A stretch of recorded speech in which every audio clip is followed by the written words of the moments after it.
Girls স্কুলের হোস্টেলের bathroom থেকে প্রথম শ্রেণীর এক ছাত্রীর মৃতদেহ উদ্ধার ঘিরে চাঞ্চল্য ছড়ালো। ঘটনাটি ঘটেছে নদিয়ার কৃষ্ণনগর কুইন্স উচ্চ বালিকা বিদ্যালয়ে। মেয়েকে খুন করা হয়েছে বলে অভিযোগ বাবার।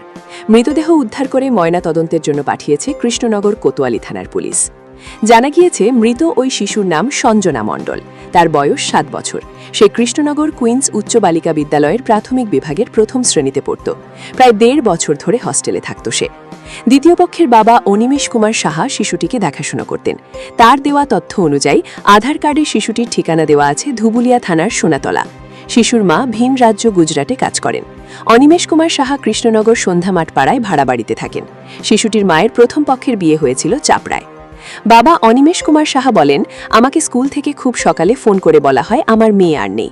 তড়িঘড়ি হস্টেলে গিয়ে দেখি বাথরুমে মৃত অবস্থায় পড়ে আছে আমার মেয়ে। আমার মেয়ের হাতে কাটা দাগ রয়েছে। আমার সন্দেহ আমার মেয়েকে খুন করা হয়েছে। আমি সঠিক তদন্ত চাই। তবে মৃত্যুর কারণ এখনো পর্যন্ত স্পষ্ট নয়। ঘটনাস্থলে পৌঁছান কৃষ্ণনগর পুলিশ জেলার পুলিশ সুপার ওয়াই রঘুবংশী সহ পুলিশের অন্যান্য উচ্চপদস্থ কর্তারা। তবে ছাত্রী মৃত্যুর বিষয়ে কৃষ্ণনগর পুলিশ জেলার অতিরিক্ত পুলিশ সুপার সম্ভব জৈন জানান, দেহ উদ্ধার করে হাসপাতালে নিয়ে যাওয়া হয়েছে। ময়নাতদন্তের পরেই মৃত্যুর কারণ জানা যাবে। নদিয়ার কৃষ্ণনগর থেকে অর্ণব মজুমদারের রিপোর্ট, স্টিং নিউজ। আমি ওর বাবা। ঘটনাটা এটাই হয়েছে যে আমি স্কুলে হস্টেলে দিয়ে আসি। এবার দিয়ে আসার পর বিকালবেলায় দিয়ে আসি গতকালকে। দিয়ে এবার আমি বাড়ি এসেছি। আজকে ভোরবেলায় আমাকে ফোন করে জানানো হয়েছে যে হস্টেলে আসুন। তা এবার আমি বললাম কিছু হয়েছে? তা বদ্দি বললো আপনি আসুন, হস্টেলে আসলেই বুঝতে পারবেন। তা আমি বললাম ওর কি হাত ভেঙেছে কি পা ভেঙেছে সেটা তো বলেন, তাহলে আমি একটু দেরি করে যাবো, কেবল উঠছি তো। তা বললো যে না আপনি আসুন, দিয়ে রেখে দিল। আমি বললাম ঠিক আছে আমি যাচ্ছি। দিয়ে তারপর পুনরায় আবার ফের আমার মন মানছে না বলে আমি পুনরায় আবার ফের ফোন করি। ফোন করার পর তখন বদ্দিকে বারবার রিকোয়েস্ট করার পর তখন আমাকে বলছে যে সঞ্জনা পৃথিবীতে আর নেই। তখন আমার পরিস্থিতি খুবই খারাপ শোনা মাত্রই। যে যাই হোক আমি পাশের বাড়ির গাড়িটা নিয়ে আমি গন্তব্যস্থলে পৌঁছাই। গিয়ে দেখি বাথরুমের উপর শুয়ে রাখা আছে। আমার নাড়তে যাওয়াতে আমাকে নাড়তে দেওয়া হয়নি। তা আমি হসপিটালে প্রথমে নিয়ে এসেছিল, পুলিশও এসেছিল। হসপিটাল থেকে আবার পাঠিয়ে দিয়েছে সদর হসপিটালে। তো ওখান থেকে আমাকে ডাকা হয়, আমি যাই। তখন আর কি সেই মুহূর্তে মানে ডাক্তারবাবু এসেছিলেন।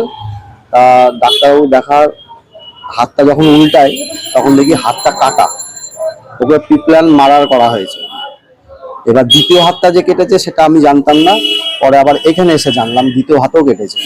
এবার যে ব্লাডটা বেরিয়েছে এত পরিমাণে, সেই ব্লাডের কোনো মানে কিছুই নেই, সব পরিষ্কার করে ফেলেছে। ঝকঝকে টকটকে বাথরুমটা মানে অবস্থা এরকম। তাহলে এবার হাতের যখন শিরা 2 হাতে যখন কেটেছে তাহলে প্রচুর ব্লিডিং হয়েছে। তাহলে সেই রক্তটা কোথায় গেল? নরমালি গোল কাটা, মনে হয় কিছু ধারালো অস্ত্র দিয়ে হাত কেটেছে, দুটোই কেটেছে। এই হচ্ছে ব্যাপার। তা আমি এর ময়নাতদন্ত পাঠিয়েছে, এখন দেখা যাক কতদূর কি হয়। তবে যদি এরকম পিপলান মার্ডার হয় তাহলে আমি এর শেষ দেখবো, এটা হচ্ছে আমার বক্তব্য। ধরুন ছোট ক্লাস থেকে পড়ছে, আগে 1.5 বছর এটা রানিং চলছে। ক্লাস এখন 1-এ পড়ছে। বাড়িতে কবে দিয়েছিলেন হস্টেলে? আমি গতকালকে ওকে ভর্তি করেছি, মানে দিয়ে এসেছিলাম বিকাল 3:15 নাগাদ দুপুর। হস্টেলে কত বছর? 1.5 বছর। 1.5 বছর গতকালকে আমি দিয়ে এসেছি। এমনি বাড়িতে কোনো ঝামেলা বা ওসব কিছু নেই। আমার মেয়ে খুব ছটফটে এবং দুরন্ত ফুটফুটে আর কি, সবাই বলবে। আর কি না বাড়ি থেকে হস্টেলে যাবো না না ওসব কিচ্ছু বলেনি। ও বাড়িতে আসলে হয়তো 2-1 দিন থাকার পর বলে আমাকে হস্টেলে নিয়ে আসে। হস্টেলে কারোর সাথে ঝামেলা অশান্তি এটা তো দেখুন সেরকম তো কিছু বলেনি। তো এবার বাচ্চারা থাকতে গেলে হয়তো ঠুকাঠুকি লাগে, সেগুলো তো বলেই, এইটুকুই।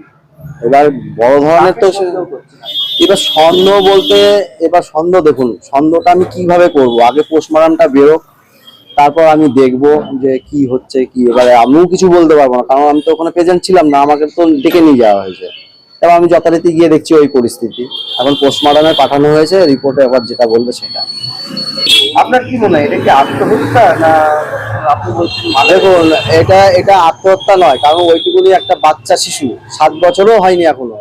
তাহলে 2 হাত কাটলো, এটা তো কেটে দেওয়া হয়েছিল না।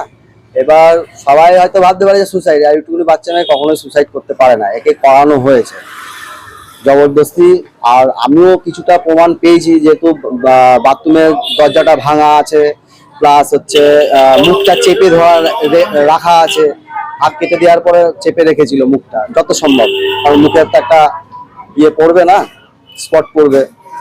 আর গায়ের রং অন্যরকম হয়ে গেছিল, এইটুকু। হ্যাঁ, আপনারা কি এই বিষয়ে যে কেস করবেন? হ্যাঁ, যদি রিপোর্টটা যদি সেরকম যদি বেরোয় তাহলে অবশ্যই কেস করবো। থানায় অভিযোগ জানিয়েছেন ইতিমধ্যে? এখন তো কিছু তো জানা নেই, সকালবেলায় অফিসাররা এসেছিল, কথাবার্তা হয়েছে, আরো সব মিডিয়ারাও এসেছিল, কথাবার্তা হয়েছে। এখন দেখা যাক, রিপোর্ট না বেরোনো পর্যন্ত আমি এর সুরাহা বিচার চাই। আপনার মেয়ের নাম কি? সঞ্জনা মন্ডল। কি নাম? সঞ্জনা মন্ডল। মন্ডল। বয়স কত? 7 এখনো হয়নি, 6+। এটা কোন স্কুলে পড়ছে? Queens girls school. এটা কি সরকারি? আমার যতদূর ধারণা আধা সরকারি আধা বেসরকারি, যেহেতু আমি টাকা দিয়ে পড়াতাম, মাসে মাসে 3,500 টাকা নিত, আবার এক্সট্রা খরচা ছিল সেটাও দিতাম, বহন করতাম। মানে কি মনে করছেন এর সাথে কারা জড়িত থাকছে? স্কুলের আমার যতদূর ধারণা স্কুলের মধ্যে থেকেই আছে, মেন কালপিট স্কুলের মধ্যেই আছে। আপনার নাম? আমি বললাম অনিমেষ স্যার লিখে দিয়েছেন। আপনি এর বাবা? হ্যাঁ, আমাদের হোস্টেল আছে, তো হোস্টেলের একটা বাচ্চা মেয়ে, আমরা এসে যেটা দেখেছি সেটা বলি, বাচ্চা মেয়ে বাথরুমের মধ্যে আর কি মরে পড়েছিল। এবার কোথা থেকে কি হয়েছে, কি ব্যাপার বৃত্তান্ত আমরা কিছু জানি না। পুলিশকে ডাকা হয়েছে, পুলিশ এসে ইনভেস্টিগেশন করছেন এ বিষয়ে। আমরা ডেড বডি নিয়ে এখানে এসেছি, মর্গে তার হবে, পোস্টমর্টম হবে। এই বিষয়ে আমরা কিছু জানি না, আমরা কিছু বলতে পারবো না। পুলিশের সঙ্গে আমরা সব রকম সহযোগিতা করছি, তাদের পাশেই আছি। মানে কি অবস্থায় দেখলেন একটু যদি জানান। বাথরুমে একটা বালতি ছিল, বালতির মধ্যে মুখ গোজা অবস্থায় পড়েছে। আপনারা কোন স্কুল থেকে? Queens girls hostel. আচ্ছা, বাচ্চাটা স্কুলের? আমার স্কুলেরই ছাত্র। আপনার নাম? আমার নাম তন্নি। আমি দেখছি পড়ে আসে, আমার সকাল 7টায় কল করছে অফিসার, তারপর আমি গেছি ওই জায়গাতে, তারপর তুলে নিয়ে চলে এসি, অফিসারকে দেখাইছি, দেখাই নিয়ে চাল প্যাকিং করে নিয়ে চলে এসি। মানে কি অবস্থা ছিল বডিটা? বলেছিল ঠিক ভাবে, কোনো কাটা ছেঁড়া কিছু ছিল? কাটা ছিল ডাইনাট, ডান বাত বাত কাটা ছিল, প্রথম পাইছি বাবা বলছে দুটো হাত নাকি কাটা ছিল? দুটো হাতই কাটা, পরে পরে পাইছি দুটো হাত কাটা। প্রথম যেটা পাইছি রক্ত দেখে তাই অফিসারকে তাই দেখাইছি আমি আগে। রক্ত ছিল ওখানে? ব্লাড ছিল? ব্লাড ছিল অল্প, দিয়ে ফেলানো আগে। আচ্ছা, দেহ সরানোর আগে। আপনার নাম? রতন। আপনি সুপ্রিনগরের